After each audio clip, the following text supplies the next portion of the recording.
Hello everyone and welcome to another episode of English in Practice. It's Kareem with you, your English teacher.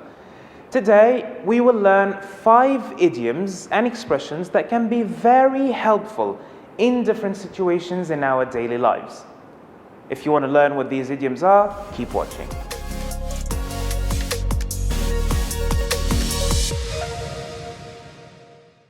The first idiom that we can use in our daily lives is ring a bell. This idiom has nothing to do with its literal meaning. Ring a bell is related to something that we remember but not quite well. So if something rings a bell, it reminds you of something, but you don't know what this thing is exactly. Let's use it in examples. Example 1. This name rings a bell, but I can't remember who the person is. Example 2. Look at this photo. Does it ring any bells? Now, in both examples, the idiom is the same, but I used it in different forms to show you that there are different forms of the same idiom. In the first one, I said rings a bell, so it was one bell, singular. In the second one, I said ring any bells. It was plural, but it's still the same idiom with the same idea. Now, in the first example, someone mentioned a name in front of me. Someone said a name. And I feel that this name is familiar. This name sounds familiar to me. I feel like I know the name, but I can't really link the name to the person. Like I know the name, but I don't know who the person is. The idiom works the same way in the second example. The second example says, look at this photo, does it ring any bells? It simply means, look at this photo, does it remind you of anything? So this person is asking me to look at the photo and try to remember if this photo reminds me of anything or is linked to anything for me. The second idiom we have for today is blow off steam. This idiom is used when someone is angry, stressed, or has strong feelings. Now, to blow off steam in this case means to do something that helps you get rid of those negative or strong feelings. So you're angry and you want to get rid of this anger. So you do something that can help you get rid of this anger because you don't want to have arguments with people around you just because you're angry. You don't want to fight with anyone around you just because you're angry. You want to get rid of this anger in a healthy way, let's say. So to blow off steam means to get rid of this anger, to get rid of these negative feelings by doing something that can help you do so. Let's have this example. Sam had a heated argument with his father, so he left to blow off steam. In this example, Sam had a fight or an argument with his father, basically, and Sam is angry now. He has strong negative feelings, so he leaves the house because he wants to blow off steam.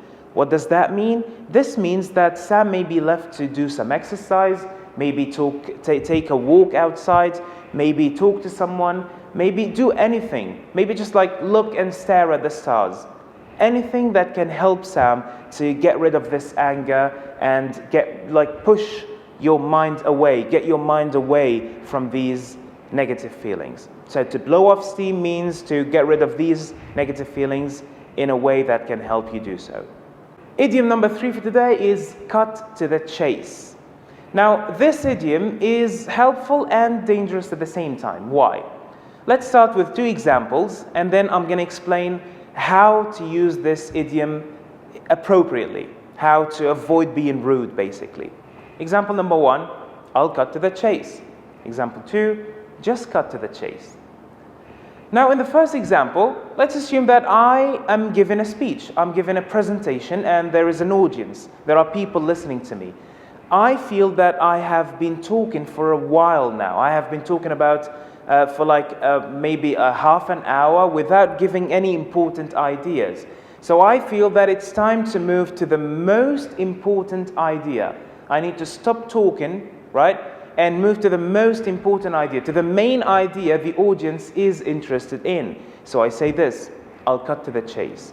When I say this idiom, people listening to me will realize that, yes, finally he's going to stop talking too much, right? And then move to the most important idea.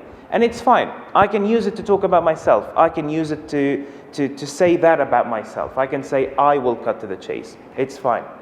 But in the second example, it basically has the same meaning, but it's a bit rude if you use it in the wrong situation. So let's say you are one of those people listening to me, and I have been talking for a while now, and you want me to just move to the most important idea, to move to the main idea. So you say this, just cut to the chase. This is gonna be rude if I'm not your friend. Now in this situation, everything is supposed to be formal, right? So you can't just ask someone to stop talking and move to the second idea or to the main idea or to the most important idea. So you have to be respectful. So you can use this idiom with your friends, but not with your teacher, your professor, or your boss at work. So be careful when using this. Idiom number 4 for today is look like $1 million. Of course, this idiom doesn't mean that you look like money. This idiom is not even talking about money. This idiom means that you look very attractive. Let's use it in an example. Sally looks like $1 million in this dress. Using this idiom in this sentence simply means that Sally looks very attractive wearing that dress. She doesn't look like money. So look like $1 million means you look very attractive. The last idiom we have today is pay an arm and a leg. Now, of course, again, like all idioms, we're not talking about the literal meaning here. No one is going to pay an arm and a leg for anything. Pay an arm and a leg means that you pay a lot of money to have something. We can use it in these examples. 1. I paid an arm and a leg for this gaming laptop. Example 2. This is the best car for you and it doesn't cost an arm and a leg. Notice that the idiom is the same in both examples, but I just use different verbs with the idiom. In the first example, I'm saying that I paid a lot of money to buy this gaming laptop. I paid an arm and a leg means I paid a lot of money. In the second example, I'm saying that this is the best car because it doesn't cost an arm and a leg, which means it doesn't cost a lot of money. So the idiom means that if you pay an arm and a leg, that means you pay a lot of money. If something doesn't cost an arm and a leg, that means this something doesn't cost a lot of money and it's not expensive. Today we looked at 5 idioms that we can use in different situations and contexts in our daily lives. Next time you want to express one of these meanings, try to use these idioms. I hope you enjoyed the lesson. Thank you very much. Stay safe.